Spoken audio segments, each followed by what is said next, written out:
Bonjour à tous et à toutes, nous nous trouvons ici pour une nouvelle vidéo de Force Atlético. Donc on va analyser la triste défaite de l'Atlético face au Real Madrid en demi-finale de la Supercoupe d'Espagne. Une nouvelle désillusion pour une équipe qui a pourtant tout tenté pour se qualifier. Donc je crois que l'Atlético peut se nourrir de gros regrets, car malgré un match globalement complet, le manque d'efficacité offensive et un Real Madrid qui a eu besoin de très peu pour faire du mal à la défense colchonera arrive à nous enlever cette qualification pour la finale de la Supercoupe d'Espagne et nous donnant un nouveau mauvais goût face à cette défaite dans le derby madrilène. Donc pour analyser cette première mi-temps, le match commençait d'une manière très mouvementée, avec l'ouverture du score du Real dès la première minute sur un superbe coup franc de Valverde, accordé à la suite d'une faute qui aurait pu ne pas être sifflée. Ce but précoce prolonge l'Atlético dans un début de rencontre compliqué, d'autant plus que le public saoudien était très largement en faveur du club madrilène, accentuant cette pression dans les premières minutes du match. Désorienté du départ, l'Atlético parvient cependant progressivement à entrer dans son match. Baena, par exemple avec Baena qui tente de percer la défense du Real, parfois avec justesse, parfois avec imprécision, et la rencontre reste alors très équilibrée. Notamment grâce à une défense solide de l'Atlético, pour moi très bien réalisée par Pubil et Hanko, puis également soutenue de manière plutôt correcte par Llorente et Ruggeri, qui ont été très impliqués défensivement. Donc c'était une défense plutôt solide de l'Atlético les premières minutes, donc le match restait plutôt égal. Donc cependant le Real se montre toutefois dangereux en contre-attaque sur une erreur de Baena, un face-à-face entre Rodrigo et Oblak abouti, mais le Slovène réussit à résoudre de manière très correcte le 1 contre 1, laissant l'Atlético vivant dans la rencontre. Donc après on reste pleinement dans le match après cette occasion ratée par Rodrigo ou arrêtée par Oblak. Et donc commence à peu près l'Atlético commence à se procurer de nombreuses occasions accompagnées ou grâce à Baena, Alvarez, Sorloth, Simeone, Llorente, de nombreuses actions qui n'arrivent pas à percer la défense adverse avec un Thibaut Courtois qui fait de nombreux arrêts et des joueurs de l'Atlético qui sont très imprécis dans les tirs, donc très imprécis offensivement. Donc l'Atlético revient dans les vestiaires avec ce score frustrant de 1-0 car l'Atlético cherchait et méritait plus dans le match avec déjà une occasion manquée par Sorloth vers la fin de la première mi-temps où celui-ci loupe incroyablement le cadre dans sa frappe. Donc la seconde période débute avec un changement tactique important, car Gallagher laisse sa place pour Robin le Normand. Donc ceci fait un changement tactique dans l'Atlético avec Llorente qui passe au milieu de terrain et Pubil qui prend le latéral droit. Donc avec l'Atlético repart avec des bonnes intentions, cherchant toujours l'égalisation, mais une nouvelle contre-attaque madrilène mal défendu cette fois, permet à Rodrigo de s'offrir un nouveau face-à-face et d'inscrire le but du 2-0 pour le Real. Malgré ce coup dur, l'Atlético ne baisse pas les bras et réagit immédiatement. Sorloth réduit le score à 2-1 après une super passe de Juliano, très similaire à celle délivrée lors du match nul face à la Real Sociedad. Ce but redonne vie et espoir à l'Atlético qui vit alors son meilleur moment du match. Donc Simeone tente le tout pour le tout avec plusieurs changements offensifs, avec comme Baena qui sort pour Antoine Griezmann, Koke pour Cardoso, aux alentours de la 60e minute.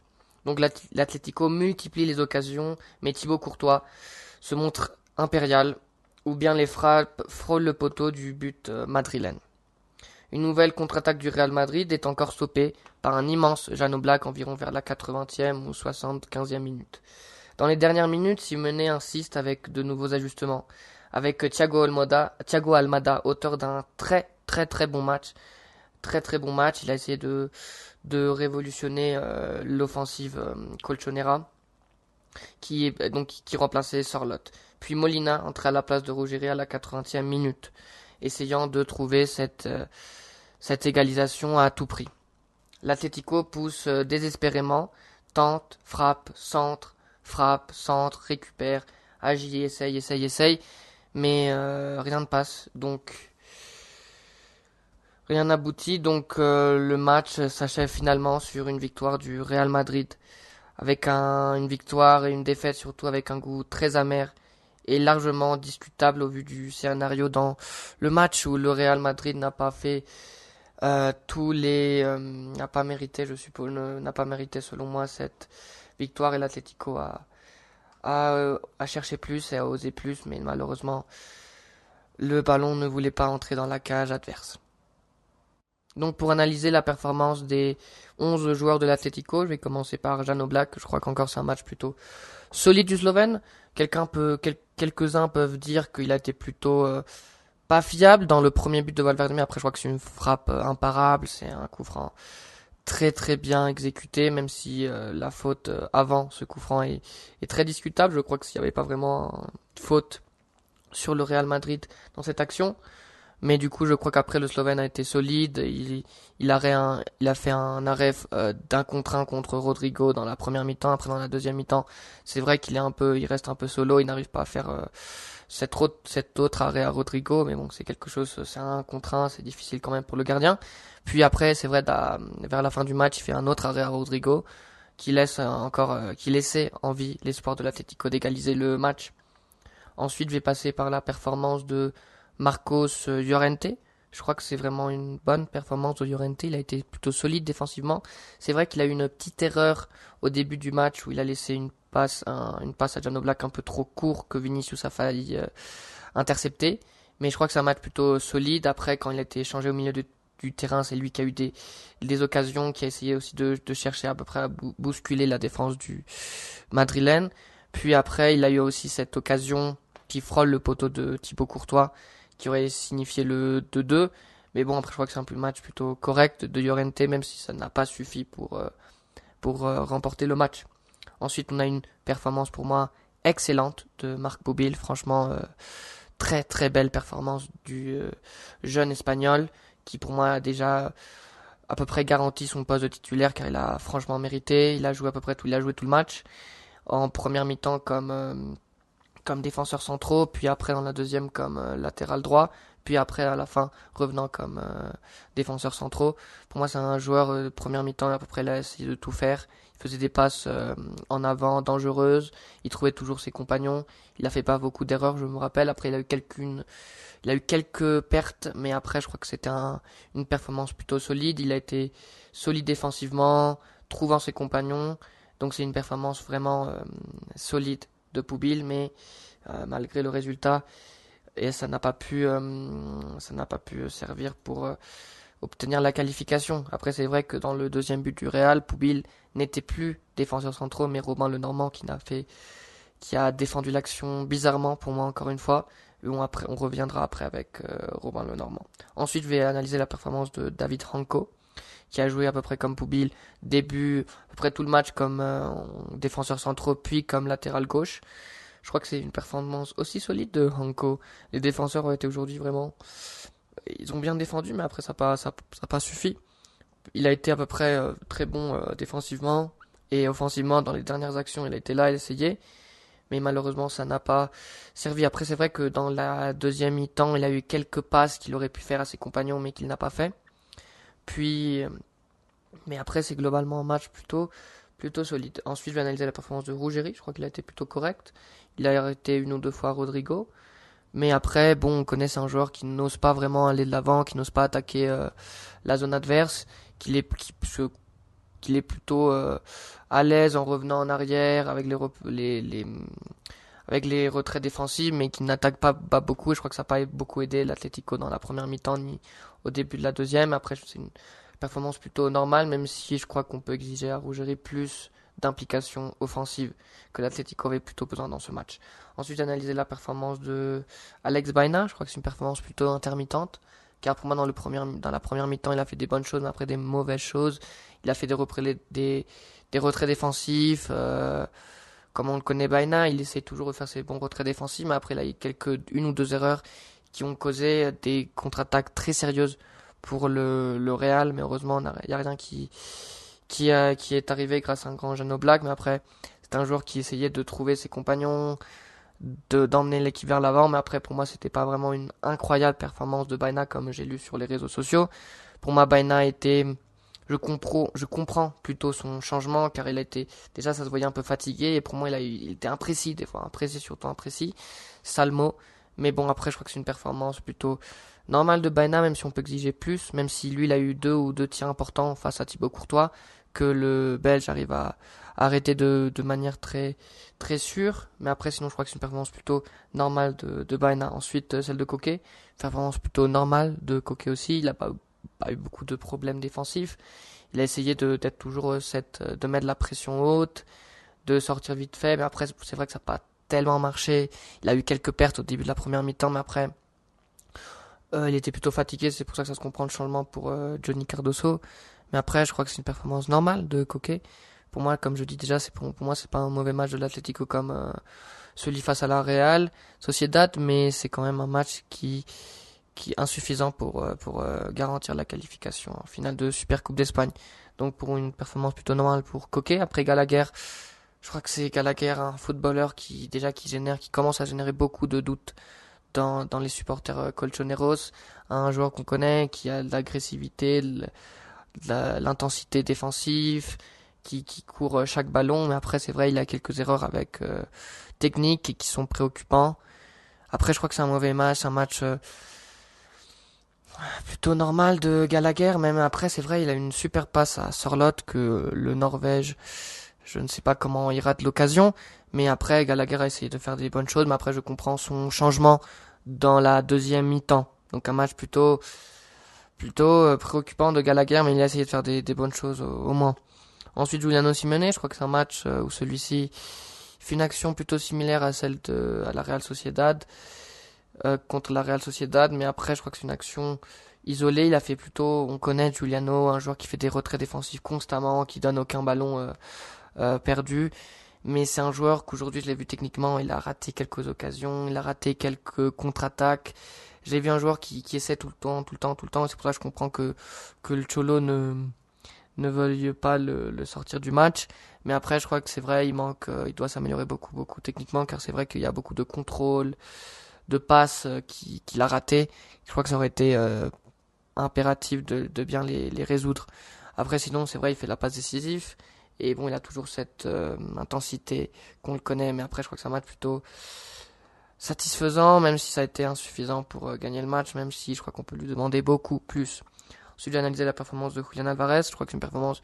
Déjà, il s'est amélioré de ce qu'on avait déjà vu face à la Real Sociedad. C'est un Julian qui a essayé, au moins essayé. Il a été présent défensivement.